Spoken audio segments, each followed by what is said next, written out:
Um, so we'll find out today how the auditory system works, and we'll find out that we've got this stripe of neurons that each are activated by a different frequency. So there's some activated by these very, very, very high frequencies, and then these very, very low frequencies. And in most cases, many of these neurons are activated because that's the way you tell it's my voice or your voice. You have a different pattern of frequencies. Now, the color that you see here is how intense or loud that frequency is. So frequency is the same thing as pitch, just in case you weren't aware of that. And so each neuron, if that pitch is very loud, it'll fire a lot. If that pitch is not so loud, you'll just get a little bit of firing of that neuron. So that's basically the topic that we'll cover today. So, what if you lost hearing? What is that like? Hearing or seeing? I think I prefer. I think I would prefer losing hearing, but you have to think about what you'd miss. Imagine going, out and sitting at a bar and everyone talking, and you can't hear a thing. At home, probably things would be different because your family will all know sign language to help you out, and there are organizations of people that all use sign language, and they have picnics together, and it's the neatest thing in the world to see a picnic where it's absolutely quiet and everyone's signing things.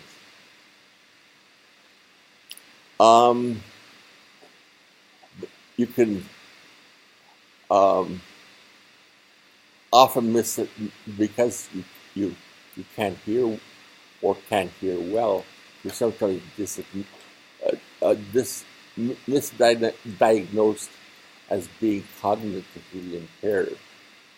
And of course, sound helps you usually avoid crashing into things like a car hitting you. Except, of course, now everyone walks with earbuds on and they can't hear the car coming. And finally, it could be a source of great irritation.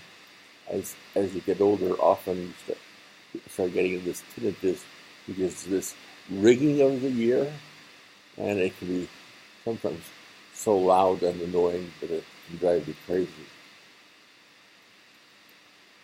So, how does sound work? Well, what we need is a sound source, and then somebody hear it. So people say that, is sound, if a tree falls in a forest, does it really produce sound? Because there's no one to hear it. So if this moves, it produces a sound wave. It hits the ear and produces activity inside the ear that you can hear. So notice that as the sound moves, you can't hear a thing. It has to hit your eardrum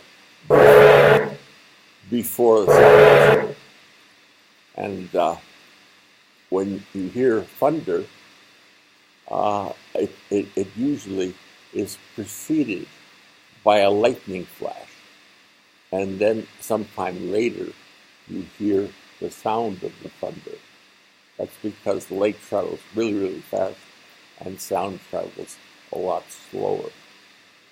and you can measure the distance between when it's going to be dangerous by the time difference between when you see the flash and hear the sound. If they're simultaneous, you know it's right on top of you. Now, sound can be loud or soft, and the difference is that this speaker should be moving more for loud sound, bigger displacement, and a smaller displacement for the soft sound. And then it produces big waves or small waves. And that in turn vibrates the insides more in one case and less in the other. Sound can also change in frequency or pitch. The one when this vibrates quickly, it produces a high frequency sound. When it vibrates slowly, it produces a low frequency sound. You see the waves getting closer together, and they in turn vibrate the eardrum faster. Now, normally, if you're young as you are, you can hear a sound from 20 to 20,000 hertz. As you get older, like I am, you start losing top end, the 20,000. So there's been apps developed for cell phones that make sounds at very high frequencies. And students have learned that they can chat to each other. So that old professors sort of lack of hearing the sounds that they're making in the classroom. When I'm talking, most of the sound that I make is in the 2,000 to 4,000 range. So that's the most important frequency for hearing voices. But of course, opera singers can go way past that, some to the limits of that range there. Now here we have the parts of the ear laid out. You have your ear canal way out here, your eardrum way out there too, and then they pass into not your eardrum, your ear lobe. The eardrum is right here.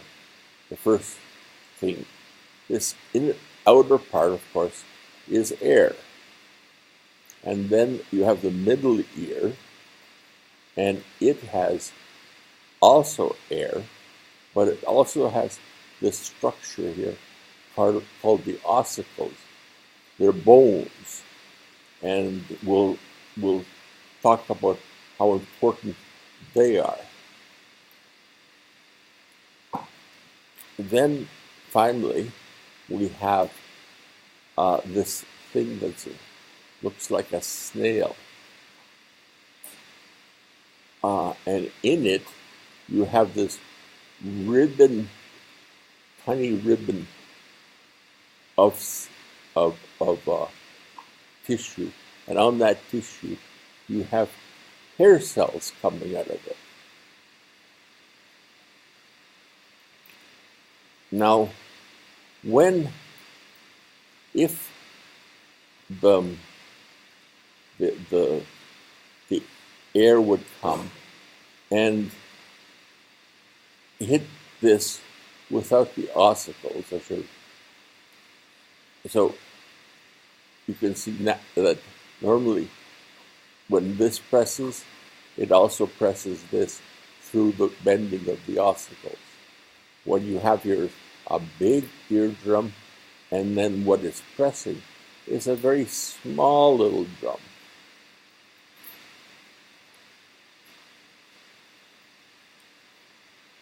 if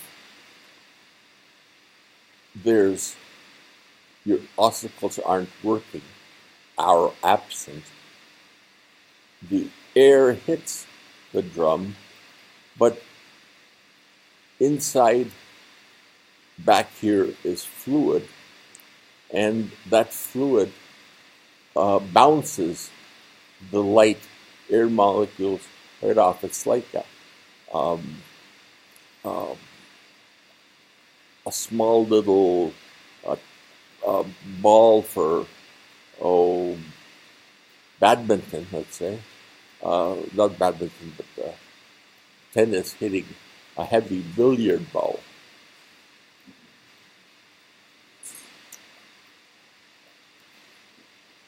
When things work, when the ossicles work, they act like a lever system. This is a lever system. With a lever system, a small object can lift a big object. You notice that this lever is tilted to this side. That allows a light person to lift a heavy person. Or in the case of a car jack to lift the whole car. It uses the same principle, a lever.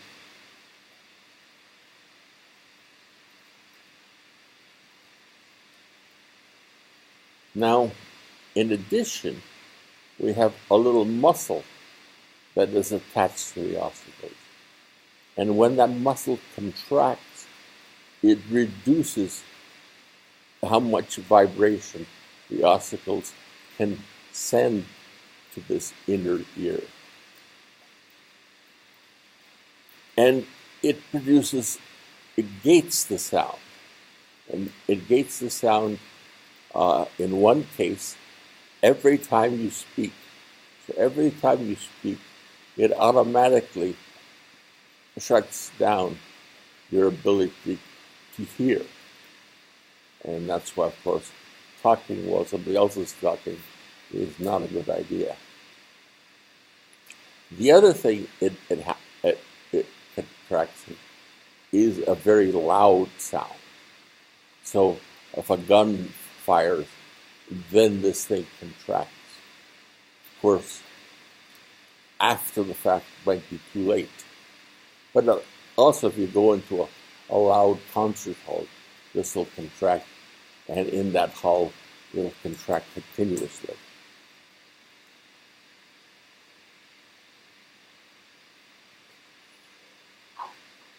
Okay. In addition to having this lever system and these two drums, a big one here and a small one here, you have another little drum covering what's called the round window. And why is that? That's because inside here, as you may remember, there is fluid. And if you press on this fluid without this window, nothing will happen. You can't compress fluid. With this window, an increase in pressure here produces a displacement of this thing called the basilar membrane. And that in turn produces a bulge in the round window. So this thing helps the basilar membrane get displaced.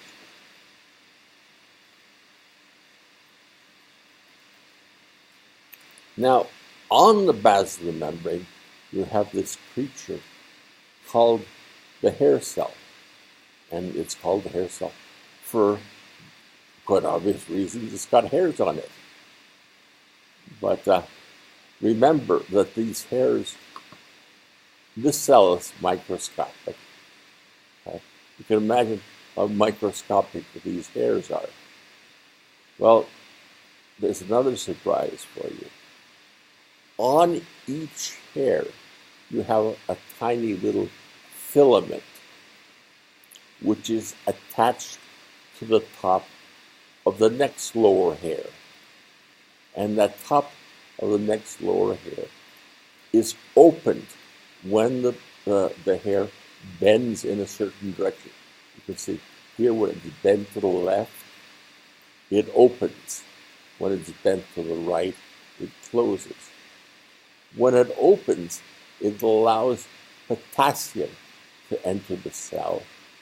And when potassium is a positive ion, and it increases the voltage inside the cell, and that increase in voltage allows this neuron to generate more transmitter, and that transmitter in turn causes an increase in fire rate in this eighth nerve. We'll see where that nerve goes to later in this lecture.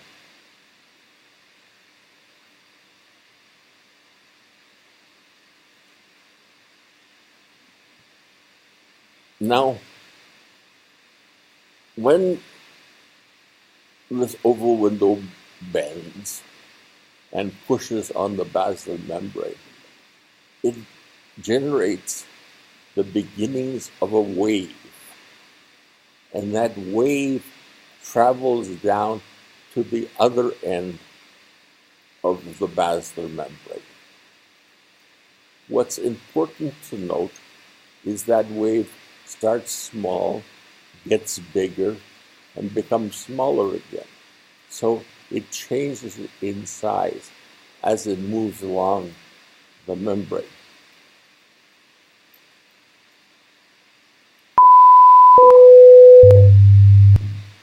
You notice here that different frequencies produced their peaks in different places. So here we have high frequency sounds produced a bigger displacement here, and lower frequency sounds produced a bigger displacement here. That's because this basilar membrane has differences in its stiffness along its length. Here, it's narrow and stiff, like the high notes of your piano, the strings, high note strings. Over here, the membrane is wide and floppy, and it's like the low strings on your piano. And they produce low frequency sounds, and this produces at the same time a bigger vibration. The wide floppy basilar membrane produces bigger vibrations here. So it's where the cell is firing that tells you what the frequency it is. So which cell is important for telling you what frequency. It's kind of amazing to think that it's because you hear one neuron versus another neuron, you don't hear the amount it's vibrating, but it's which one it is that tells you what the pitch is.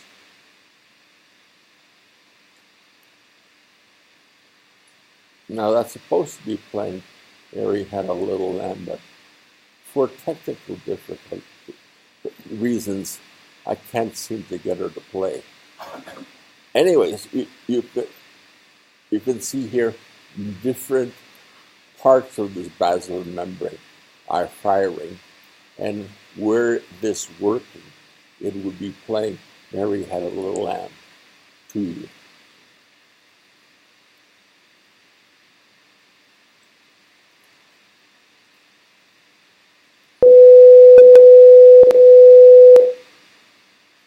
Now that's a little bit difference in the loudness of the sound, but not quite. This is supposed to be showing you that loud sounds and soft sounds do different sizes of displacement. So the cell here at the loud sound is being displaced a lot. The soft sound is just being displaced a little bit. And it is the difference in frequency of this cell that tells you how loud the sound is, not what pitch it is.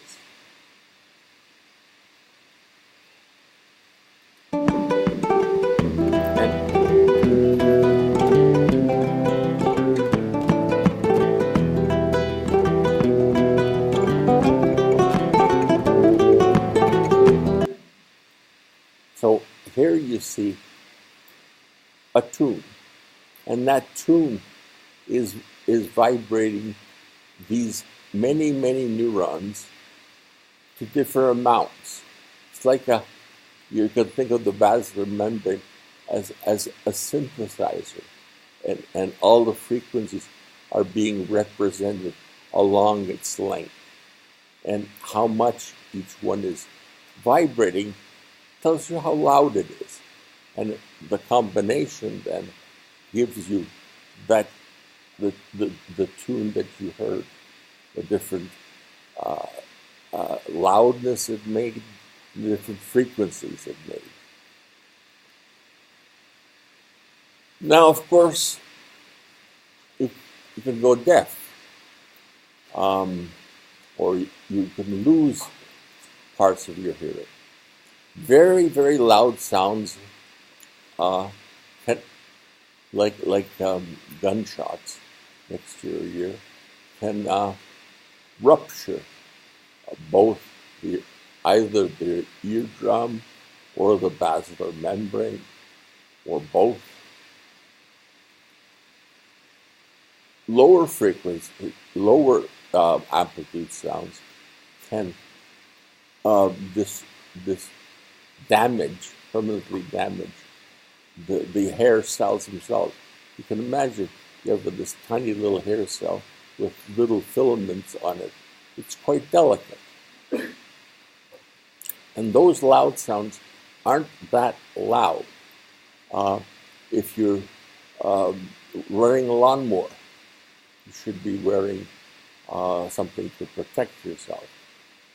And you definitely should not be playing your iPhone and its maximum volume with your little earbuds in your ear. They can also produce damage to this.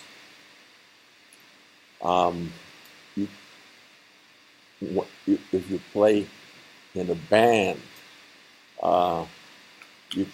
people can you can get a diagnosis of the fact that you were playing in the band, because you'll be missing some of your hair cells, and usually the low frequency ones will all have lost their hairs. The other thing that can happen is that you could get an infection. When you get an infection, a fluid fills this middle portion here. And when that happens, of course, the function of these ossicles is very much dampened, or in fact non-existent. And so your hearing becomes very much impaired.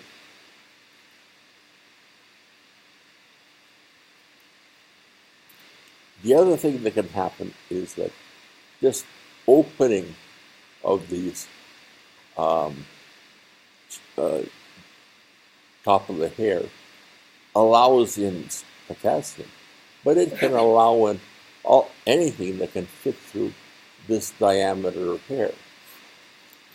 And early antibiotics were found to enter the hair, and some of them caused deafness.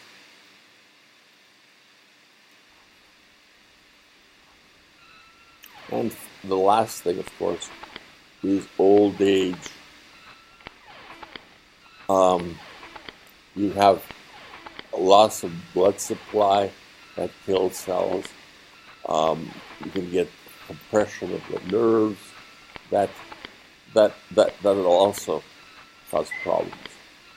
But the main thing to remember is, unlike taste and smell, these hair cells, once a particular hair cell is gone, it doesn't come back.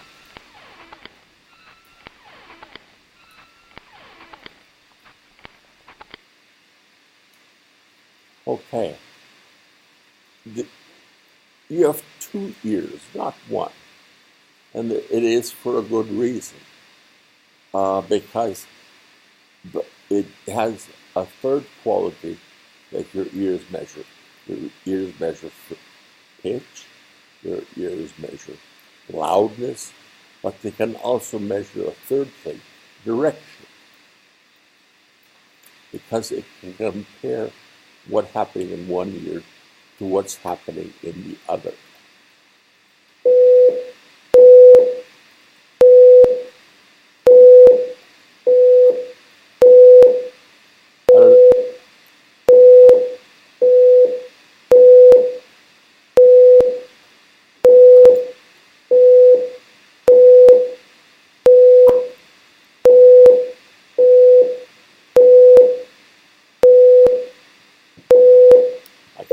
Stop it. Okay. Notice that the sound is producing a gap here, and one ear can get the sound directly, and the other ear is in the shadow, and so there's differences. This ear will be louder, and then this ear will be louder. And as a consequence, you can tell the direction of sound by which ear is producing the most activity. Now, this works best for high-frequency sounds because low-frequency sounds tend to wrap around the head or down to quieter things.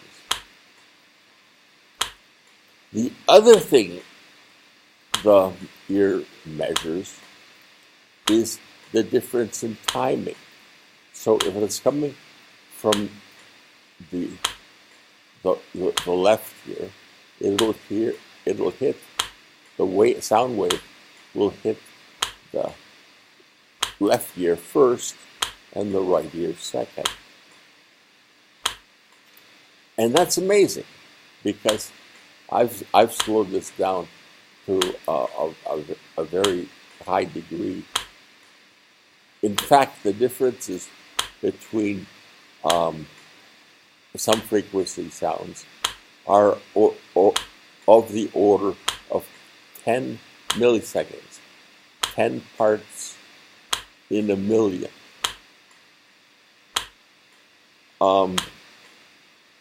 Now this timing difference works best for low frequency sounds. You can imagine when high frequency sounds come, these waves come very, very close together, and sometimes two different waves can hit the ear at the same time, and that will cause confusion. So the other thing about direction is that you have earlobes, and earlobes are very important in giving you direction as well. For one thing, they make sounds that come from in front of you louder than sounds that come behind you. But also you find that everyone has these strange shapes inside your earlobe. They're not there for nothing. They allow you to notice. They produce little sub-vibrations. So one part could hit the upper ear and then bounce into your ear. Another part could hit your lower ear and bounce into your ear. And so that allows you to tell whether the sound is above or below you. The third thing that's remarkable about hearing is that vision has a big effect on where you localize the sound. If a ventriloquist dummy moves its lips, you think the sound is coming from the dummy and not from the ventriloquist. The same thing works for most television programs. The direction who's speaking on the scene is usually determined by whose mouth is moving. The direction shifts as you see the lips moving. Okay, where does this differences in sound measured? It's measured in the first place that the two ears come together. And that occurs in this superior olivary nucleus. And there's different parts of it. There's the lateral part and the medial part. The lateral part measures the difference in the sound intensity. The medial part measures the difference in timing. Now, this thing I've drawn with just one superior olivary nucleus. Everything in the brain is symmetric, so there's the same thing on the opposite side heading up as well. From there, it goes up to, first of all, this inferior colliculus. The inferior colliculus is similar to the superior colliculus, and the superior colliculus maps the location of visual stimulus. The inferior maps the location of sounds, and it in turn will activate the superior colliculus. So a sound from your one side will cause you to have this visual grasp reflex as well. It'll cause your head and eyes to turn to where you heard the sound.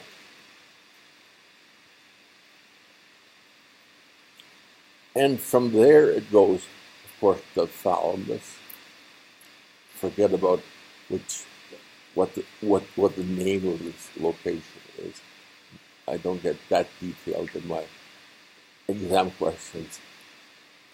And then it goes to the primary auditory cortex.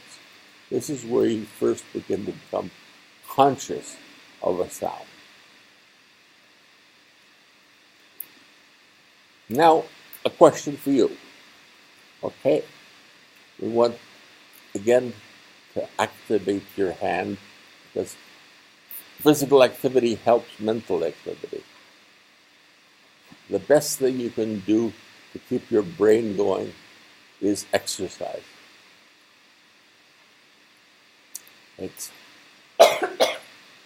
Now, suppose there's a neuron and it fires once here, twice here, 3 times here, 4 times, then 5 times. So it's increasing in the number of times it fires. Choice 1, you hear 5 similar sounds are playing, 1 every millisecond. That's how far apart these things are. 5 sounds of increasing frequency are played. No one wants to go for that. 5 sounds of increasing intensity are played. Good. 1 sound of this frequency is played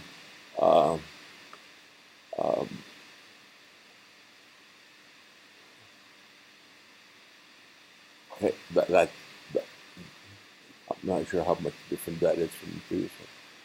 And finally, 5 sounds are played shifting from left to right. Ooh.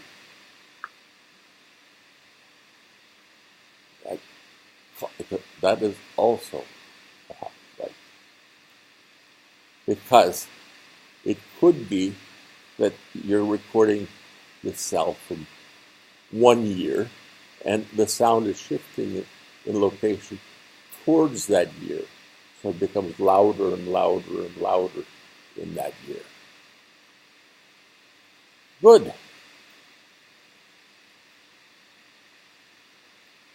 And of course, increasing frequency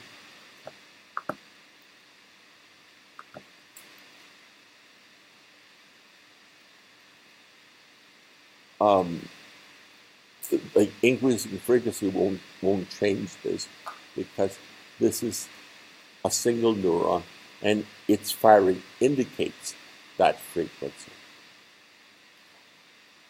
Okay, where do you become conscious of sounds? In the cortex. And sound is represented, this is the temporal lobe, this wing that's sticking out of the side of the brain. And this is on the top and on the inside of this big sulcus. And it has this representation here, also has columns. And these columns represent, each column represents a different frequency. Low frequencies at this end and high frequencies at this end. So again, we have sort of a tonotopic representation. All sounds are first processed by this area A1, we call it. It's like a V1. And an area around A1 processes not all sounds, but sounds that are word-like, okay? And they're like parts of words. They're called phonemes or building blocks of sounds. So ba, ga, r, l, they're all different parts that could be used as words.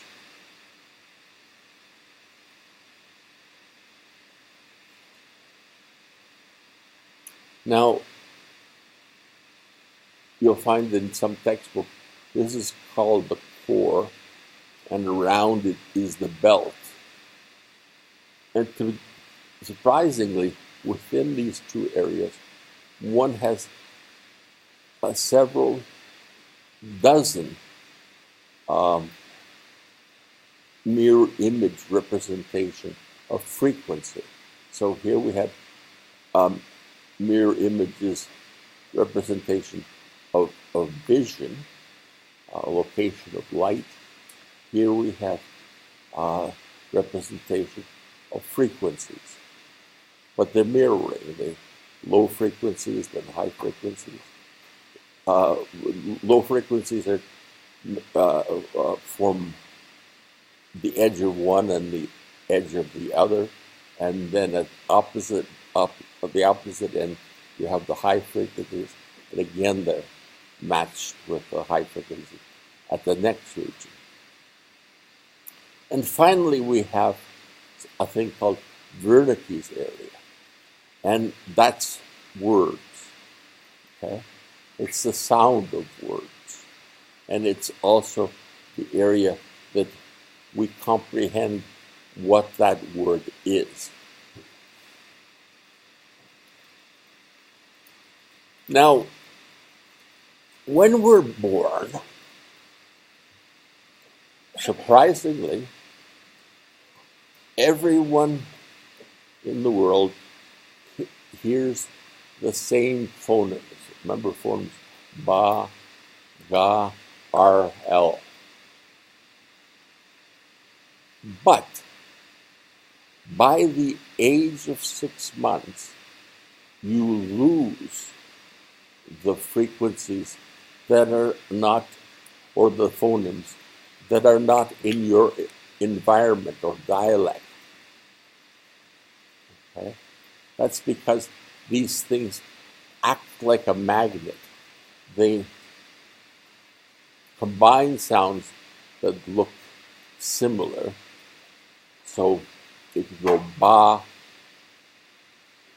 then pa, ba, pa, there's very little differences between the two.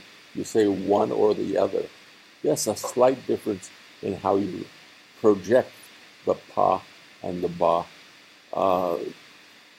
make it sound differently. And you'll find that you can't make an in-between sound. It's either characterized as this or this. It makes a clear boundary between ba, ba, ba, ba, ba, ba, ba, ba, ba, ba, pa, pa. So you notice this baby here. Pa, pa, pa. It's pa, pa. He hears the same sound over and over and over again, and then he falls asleep. And then he hears a different sound. It wakes up, where it becomes a little more waken up, and starts sucking on his pacifier. And this was first invented by Peter Imus, but then Patricia Kuhl went around with her students all over the world recording the reaction of babies throughout the world. So that's how you can tell whether or not a baby hears a certain phoneme. Does that change from one phoneme to another, to that phoneme, cause a change in how much this sucking occurs? Okay? You know that if he's noticed a change, he or she.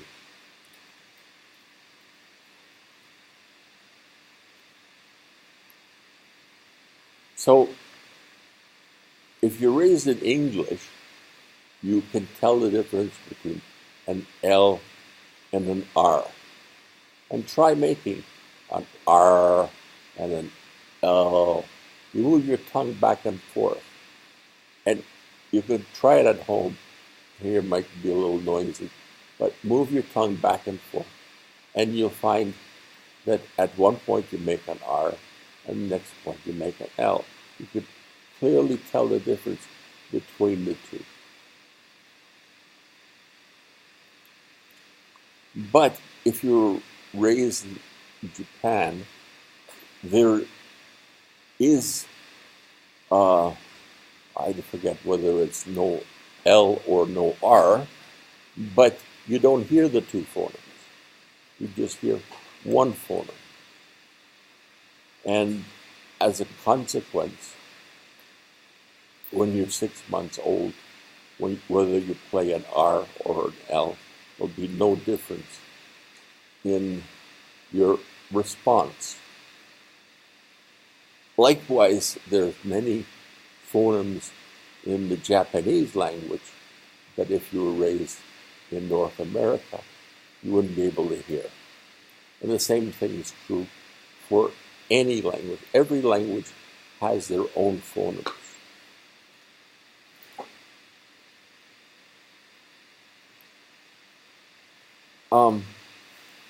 Now, you can imagine that if you can't hear the difference between an R and an L, then it's difficult to be able to change that. Okay? If they sound the same, then whatever you then hear or speak will be the same. Okay? So you'll have an accent. And it's very difficult to get rid of these accents because of this inability to hear the differences between these phonemes.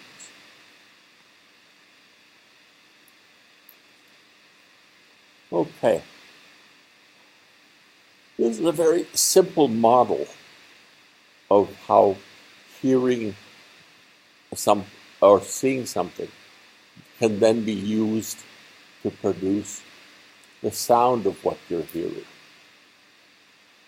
In other words, to read something. So the action begins, you're reading, and it enters your primary visual cortex and the secondary and your tertiary, and they give you the elements of the words that you're reading, the letters, and not the letters yet themselves, but as lines, whether the line has horizontal elements, vertical elements, or diagonal elements, or round elements. From there, you go to the visual word form area, and that's usually on the left side. Okay, and it puts together the left and the right side of the word. When you're reading a word, your fovea is right in the middle. So half the sound, half the word goes to one side of the brain, and the other half of the word goes to the other side of the brain.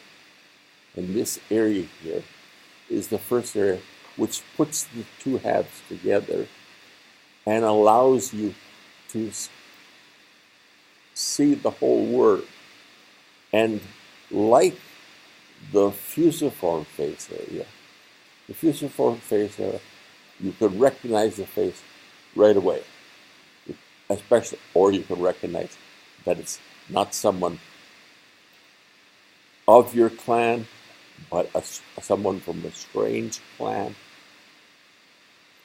a friend or an unfamiliar face. Similarly, this word form, visual word form area, can immediately recognize the words. Okay? So it sees the whole pattern like a face. Okay? And instantly that word activates that area. So if you lose the fusiform area, you remember you have prosopagnosia. If you lose the visual word form area, you have dyslexia, a reading disability.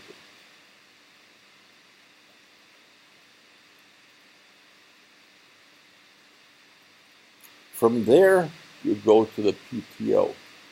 And in the PTO, again, it gets recognized as a particular object. And the PTO, in particular, you're talking about the temporal part of the PTO. And here you can have an object, apple, and you can recognize it because you can see this word, or you can see a picture of an apple, or you can hear the sound spoken when somebody speaks the word apple, or you could feel the apple, and of course you can taste it. So over here, all these modalities will be activated by the object apple.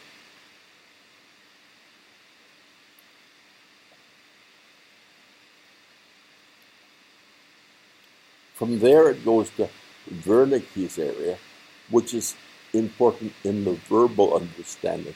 In other words, how the sound of the word sounds like. And of course, it can be activated by hearing the word, reading the word, or touching the word through Braille. And finally,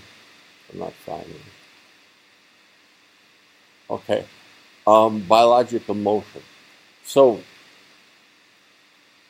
you remember that we have biological motion, and it can tell the difference between something living and non-living. But it also is very good at lip reading. And it can sometimes predominate your lip reading. So this might be loud, but we'll play it anyways. Conflict. And depending on what type of modality is provided. We'll turn it off for now. If you want to hear the rest of it, it continues telling you how, this area over here can affect what this area over here is hearing. Now, from there, the signal flows on to Broca's area. And Broca's area is involved in verbal expression. Part of it's located in the frontal lobe, and we know the frontal lobe is important in working memory. Baishu, I think you might have to go, no? Okay. So working memory it's important because we have to put together words in the right order to be meaningful. Okay.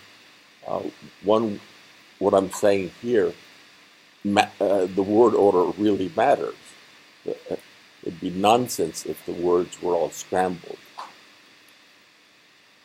And finally, it goes to the facial area of the motor cortex, which then contracts the right muscles to produce the right sounds. If you have a lesion in the Wernicke's area, you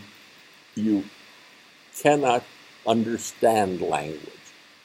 You cannot understand what's being said. But you can say words, but they're often nonsense. And the reason you can say words is because you still got this region here. When you have a lesion of this area here, you can't say the right word or the correct grammar, because again, this is in your frontal lobe, and it's hard to put the words in the proper order. But you could still understand language, so this area is still working, so you can still understand what you hear.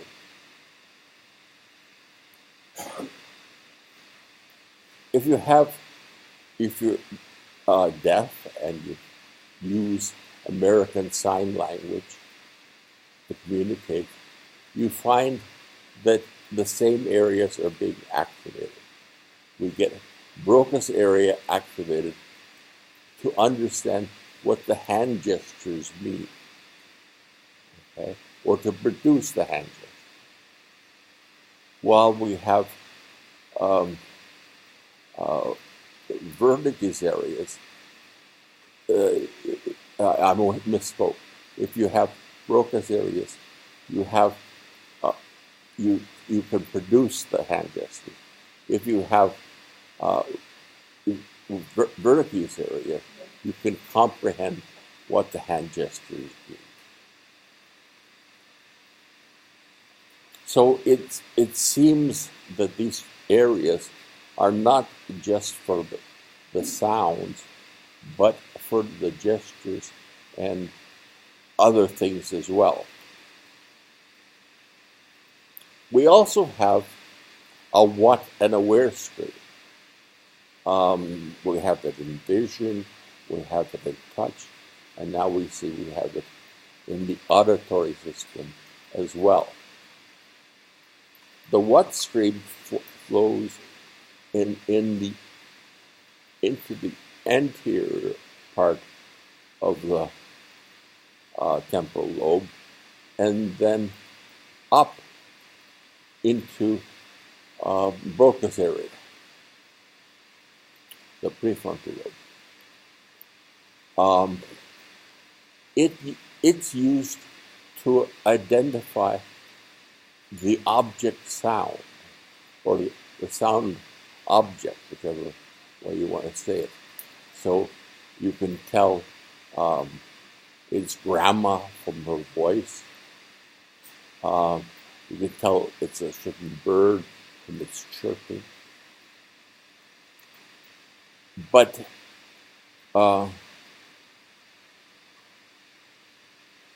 and you can tell the same object for a variety of views, like the violin can be playing different notes, and you can still recognize that it's a violin. Now, you can understand, you can recognize his grandma using this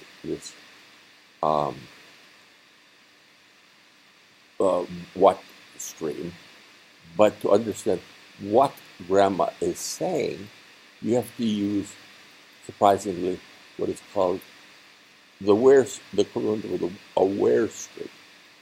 So it's the part that flows to this area here, and then up forward to the temporal, to the frontal lobe, to Broca's area. And it also tells you the sound location, whether it's coming from the left, from the right, and what the meaning of the sound is. And that's the end. So next week we'll cover cells that are similar in location and place, but code something completely different, your sense of motion.